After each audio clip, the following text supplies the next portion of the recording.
Dear friends, it's a joy to meet you and to share God's promise with you प्रिय today. मित्रों, यह आनंद का विषय है कि आज आपके साथ मिलकर परमेश्वर के वचन को बांटने पाऊं। Let's receive it together. आइए मिलकर ग्रहण करें। From John 6:35. यूहन्ना 6:35। Jesus said to them, I am the bread of life. यीशु ने उनसे कहा, जीवन की रोटी मैं हूँ। Whoever comes to me shall not hunger. जो मेरे पास आएगा वह कभी भूखा ना होगा। If you see the advertisement for Lay's chips, Lay's chips के विज्ञापन को यदि आपने देखा है, they say no one can just eat one Lay's chip. वह कहता है कि कोई भी सिर्फ एक नहीं खा सकता। They'll keep on eating after one chip. वह तो एक चिप्स के बाद दूसरे और खाते जाएंगे Their hunger will never be satisfied. और उनकी भूख जो है कभी भी तृप्त नहीं होगी। That is what happens when we eat worldly things. और यही तो होता है जब हम संसार की चीजों को खाते If we हैं। consume lot of money, यदि हम ज्यादा पैसे ले लें, it will keep on bringing that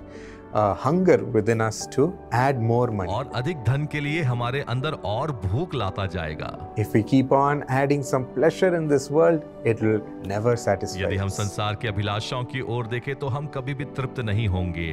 The food we eat, if we are too engrossed about it or hunger for it, then it will never satisfy our यदि stomach. संसार के भोजन के विषय में देखें, अधिक भूखे हैं या उससे प्रभावशील हैं, तो हम कभी भी तृप्त नहीं होंगे। Some keep on eating. बहुत सारे लोग सिर्फ खाते रहते हैं। We keep these things as the great pleasure for our body, और वो इसे शरीर के लिए एक आनंद के रूप में देखते हैं, but it will never satisfy and leave us with more hunger. लेकिन वो कभी तृप्त नहीं करेगा, लेकिन अधिक भूख देकर जाएगा। But when the Lord filled me with His Holy Spirit लेकिन जब परमेश्वर ने मुझे अपनी आत्मा से परिपूर्ण किया, at 13 years of age, 13 वर्ष की आयु में, I was longing and praying for the मैं Spirit इस आत्मा के लिए प्रार्थना और इंतजार कर रहा था at a young age. एक युवा आयु में। But when the Lord met me in one of the meetings when my dad was praying and He filled me, लेकिन एक सभा में जब मेरे पिता प्रार्थना कर रहे थे, मैं परिपूर्ण किया गया। I was absolutely drenched in my heart with God's Spirit. परमेश्वर की महानता से मैं अपने हृदय में डूब गया। Unspeakable joy. वर्णन से बाहर आनंद। And you know, after that, I could not eat or drink or didn't want anything for the next 3 days. 3 दिनों तक उसके पश्चात मुझे खाने या पीने की इच्छा नहीं हो रही थी।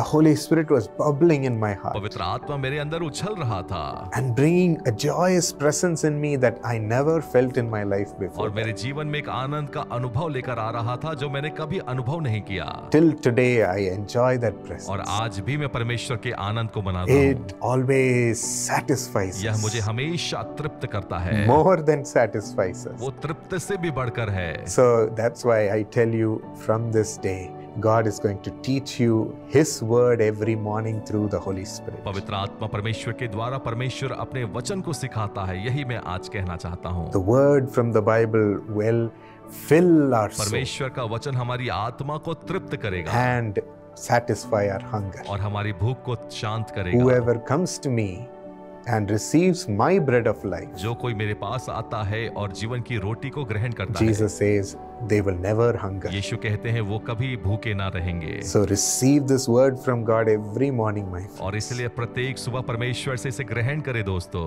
He's going to give that from today. और आज से वो आपको देना चाहते Shall we हैं। receive this आइए privilege? इस विशेष अधिकार को ग्रहण करें। Lord, परमेश्वर, thank you for the bread of life. जीवन की रोटी के लिए धन्यवाद। Your life-giving word. आपका जीवन देने वाला Help us वचन to hear it every morning, Lord. हमारी सहायता करे, प्रत्येक सुबह हम इसे सुन पाएं। Help us to receive it when we read the Bible. जब हम बाइबल पढ़े तब इसे ग्रहण कर पाएं। Holy Spirit, fill our hearts पवित्र आत्मा परमेश्वर हमारे हृदय को भर दीजिए। when we are reading the promise that you want to share with जब us. हम आपकी वाचाओं को पढ़े जो आपने वचन में दिया है, Let our hearts be filled with joy that God has spoken to us. हमारा हृदय आनंद से भर जाए कि परमेश्वर ने हमसे बातचीत की है। Let a great hope and faith come in you. एक महान विश्वास और आशा आपके भीतर आए। Let it drive away every fear, वो Lord. हर एक भय को बाहर निकाले।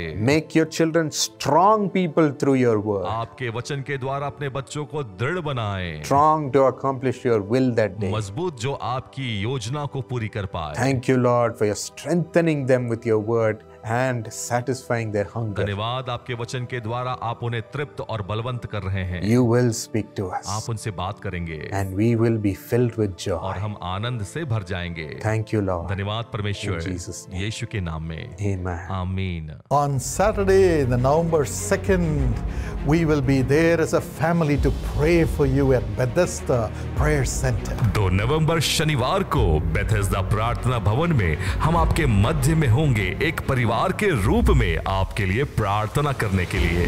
यह मेरी पोती आराधना है और मैं उसे बेथेस्दा ट्रेन में एक सामान की तरह उठा के रख के लेकर आई। यहाँ व्यक्तिगत प्रार्थनाओं के दौरान डॉक्टर पॉल दिनकरन ने उसकी आंखों पे हाथ रखे प्रार्थना किया और परमेश्वर ने उसे छू कर उसे साफ दृष्टि दी। The old things are passing away. पुरानी बातें बीत रही हैं। God is making you a new person. परमेश्वर आपको एक नया व्यक्ति बना रहा है। Friends, you will never be shaken. प्रिय मित्रों, आप कभी भी डगमगाएंगे नहीं। Come to this Bethesda blessing meeting. Bethesda आशीष सभा में सहभागी होइए। Let's pray together. आइए मिलकर प्रार्थना करें Jesus will come. और यीशु आएंगे And he will make you a new person as we pray together at Bethesda. और वो आपको नया व्यक्ति बनाएंगे जब हम बेथेस्दा में प्रार्थना करेंगे। यीशु तेरा नाम सबसे ऊंचा है। दिनांक शनिवार 2 नवंबर दोपहर 2 बजे। स्थान बेथेस्दा प्रार्थना भवन, कारुण्या नगर, कोयम्बटूर। आवास सुविधा और अधिक जानकारी के लिए तुरंत 9487846545 पर संपर्क करें। कोयम्बटूर रेलवे स्टेशन और बस स्टेशन से कोयम्बटूर कारुण्या नगर तक विशेष बस सुविधाएं उपलब्ध है। बेथेस्दा विशेष आशीष सभा में आते हैं, उसका आशीर्वाद और चमत्कार प्राप्त करते हैं और आनंदित होकर घर जाते हैं।